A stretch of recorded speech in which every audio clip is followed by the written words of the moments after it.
तो जैसा कि आपने हमारे थंबनेल और टाइटल में देखा होगा कि किस तरीके से हमने 150 में कंप्लीट किया है अपना ये कॉर्ड सेट या फिर कुर्ता सेट, जो भी आप इसको नाम दे सकते हैं। तो ये आपको कैसा लग रहा है आप बताइएगा ज़रूर।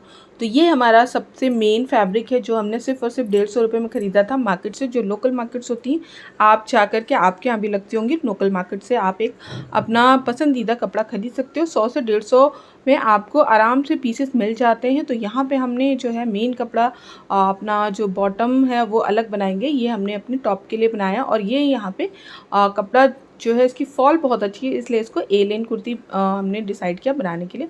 तो ऊपर हमने शोल्डर ले लिया 7.5, क्योंकि हमें बोट नेक बनाना है। बोट नेक के लिए आपको 7.5 शोल्डर लेना है। आर्म होल 6 ले लिया। अब सीने पर निशान लगाया 10 का। अब यहाँ पे हम इस दोनों चीज़ों को जो ज्वाइंट कर देंगे और हल्का सा राउंड से बाद में देंगे 13.5। ये हमारी वेस्ट का कमर और ये हमारी हिप का कमर 20। तो ये सारे लगाने के बाद यहाँ पे हमने रखा 8.25 और ये हमारी हिप का निशान जो नाप थी वो 10 थी, तो वो 10 लगाए। इन सारे निशानों को एक साथ हमने इस तरीके से जोड़ दिया। अब हमें करना क्या है कि इन सभी को चौक को थोड़ा सा डार्क कर लेंगे ताकि आपको दिखे। अब हम इसको ऊपर से ज्वाइन करेंगे। हल्का सा पीछे लिया, क्योंकि हमें जो फ्रंट वाला होता है उसको एक्स्ट्रा काटना होता है। तो यहाँ से जो कॉर्नर है उस पर 1 इंच का निशान लगाया और ऊपर से गोलाई देते हुए उस 1 इंच पे लगा दिया, मिला दिया। अब ये हम जो है यहाँ पे अपनी पूरी लंबाई ले लेंगे। लंबाई ले ली, इसको ए लेन चाहिए तो 2 इंच एक्स्ट्रा कर लिया। यहाँ से नापा जो भी नाप होगी और उसके कॉर्नर पे रख के उसको नापेंगे सेम नाप को, ताकि हमारा जो झोल ना है, हमारा जो नीचे का फ्लेयर हो वो अप एंड डाउन ना हो, एकदम बराबर हो। तो जितना भी यहाँ पे राउंड शेप मार रहा है, कर्व हो रहा है, उसको कर्व आने देंगे। सिलने में थोड़ी सी दिक्कत होगी कर्व में, लेकिन हो जाएगा। बट ये है अप एंड डाउन, हमारा घेर नहीं होगा। तो ये जितना भी कर्व यहाँ पे मार रहा है उसको कर्व करते हुए पूरी कटिंग कर लेंगे। और कटिंग करने के बाद हम जो है इसको अलग कर लेंगे। जो भी कपड़ा बचेगा उससे डिसाइड करना है कि किस तरीके से बॉटम हमें बनाना है। तो ये हमारा कट चुका है पूरा कुर्ता या फिर ए लेन कुर्ता, जिसको हम अभी रखेंगे साइड में। और बचे हुए कपड़े को हम लोग डिसाइड करेंगे कि किस तरीके से हमें अपने बॉटम में यूज़ करना है। तो ये हमने अपनी स्लीव्स कटिंग कर ली और ये स्लीव्स के बाद बच गया हमारा इतना सा ब्लैक कपड़ा जो टॉप का था, और ये हमारा बॉटम का कपड़ा बचा था दूसरे किसी कस्टमर के कपड़े से। तो उस पर पूरा बॉटम नहीं बन सकता था, बचा हुआ था, इसलिए हमने अपने इसमें थोड़ा सा कॉम्बिनेशन सेट किया कलर्स का, जिसमें जो इसमें फ्लावर्स हैं वो कलर और इस बॉटम का कलर एकदम सेम है, इसलिए डिसाइड किया इसको बनाने के लिए। तो इसकी पूरी लेंथ ले ली। लेंथ हमने 37 ली है। 37 लेने के बाद, क्योंकि मेरी हाइट लगभग 5.5 है, तो इसलिए मैंने जो है यहाँ पे 37 इंचेस की लंबाई ली। ऊपर 2 इंचेस का बेल्ट रहेगा। बेल्ट रखने के बाद पूरी नाप करके और ये कटिंग कर ली हमने। यहाँ पे थोड़ा सा हमें अंदाज़ा नहीं था कैमरे का, इसलिए निशान थोड़ा ऊपर गया जो कैमरे में रिकॉर्ड नहीं हो पाया। आपको पता होगा जब बॉटम आप काटते हो तो उसमें फ्रंट पैंट जब काटते हो उसमें फ्रंट जो है 2 इंचेस का जो है कम किया जाता है। तो हमने पीछे से उसको कट करके बराबर कर दिया है। और जब आप पीछे वाले कपड़े को बराबर करोगे तो आगे से वो ऑटोमेटिक कम हो जाएगा। तो इस तरीके से हमें सेट कर लिया, बराबर कर लिया, नाप लिया। नाप करके ये हमारा कट गया बॉटम, यानी पैंट जो हमें बनानी थी।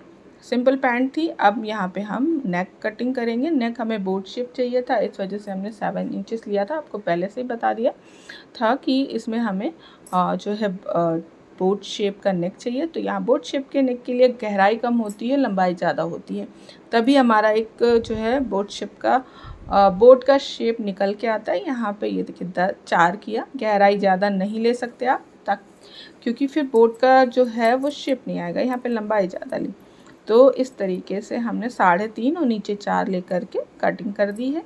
और ये हमारा हल्का सा अभी आ रहा है, लेकिन सिलाई के बाद ये पूरी तरीके से बोट शेप में आ जाएगा। बिना बकरम के बनाना चाहें तो ऐसे बना सकते हैं, बकरम के बनाना चाहें तो आपको कटिंग नहीं करनी है। आप बकरम पे कटिंग करके तब कुर्ते पे सेट करोगे, लेकिन ज़्यादातर मेरे कपड़े बिना बकरम के होते हैं तो मैं डायरेक्टली कटिंग कर लेती हूँ। और उसके बाद हमने पीछे का भी गहराई कम देते हुए, शोल्डर को नापते हुए ये पूरा कट कर लिया। तो अब हमारा दोनों कट चुका है। अब बारी है स्टिचिंग की। तो सबसे पहले जो बॉटम का बचा हुआ कपड़ा था लाइन वाला, उसको हम जो है डबल फोल्ड करेंगे और डबल फोल्ड करने के बाद एक सिलाई लगा देंगे, क्योंकि ये बोट शेप का इस पर शेप देना है, तो सिलाई लगा करके बड़ी बखिया करके 4 नंबर की, उसके बाद हल्का सा खींच लेंगे। इस तरीके से खींच लिया। अब खींचने के बाद जो है इस तरीके से गले पे सेट कर देंगे। ये देखिए यहाँ पे गले पे आराम से आप धीरे धीरे हल्की सी चुन्नट मारते हुए सेट कर दीजिए और सेट हो जाता। उसके बाद बिना प्रेस लगाए आप काम मत करिएगा, बहुत अच्छे से एक एक चीज़ बिठा करके आप प्रेस लगा लीजिए। और ये देखिए प्रेस लगाने के बाद कितना सटीक हमारा जो है यहाँ पे नेक बैठ चुका है। अब इसके दोनों साइड नीचे और ऊपर सिलाई लगा लेंगे और हमारा नेक तैयार हो जाएगा। ये देखिए, और ये बैक दोनों। अब बची आस्तीन, किनारा भी हमने सिल लिया है, आस्तीनें बची हैं लगाना, और नीचे जो हमने बॉटम था मतलब किनारी थी नीचे की वो। अब इन दोनों चीज़ों को करने के बाद कुर्ता हमारा पूरा रेडी हो जाएगा। तो ये कुर्ते को हमने सिला है, अभी किनारी आस्तीन लगा ली और किनारी हमने सिल ली है। हल्का सा फोल्ड किनारी पे देना होता है यहाँ पे।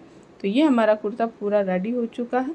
अब चलते हैं हम अपने बॉटम यानी पैंट की ओर। तो पैंट को हमने जॉइंट कर लिया, जो हमारे पैचेस थे उसको जॉइंट करा, और जॉइंट करने के बाद ये ऐसा आया।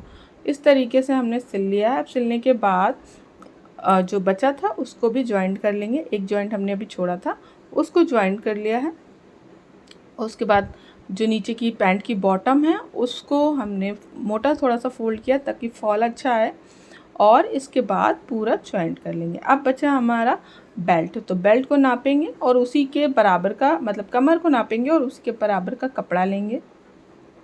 कपड़ा लेने के बाद हमने अपनी रबड़ नाप ली। रबड़ थोड़ी सी छोटी रखनी है, थोड़ी सी छोटी मीन्स अगर 22 का है तो हमें 20 या 18 इंचेस ही रबड़ रखनी है। तो रबड़ हमने थोड़ी सी पतली वाली बाद में यूज़ की बेल्ट टंगाने के बाद। और ये तैयार हो गया हमारा पजामा।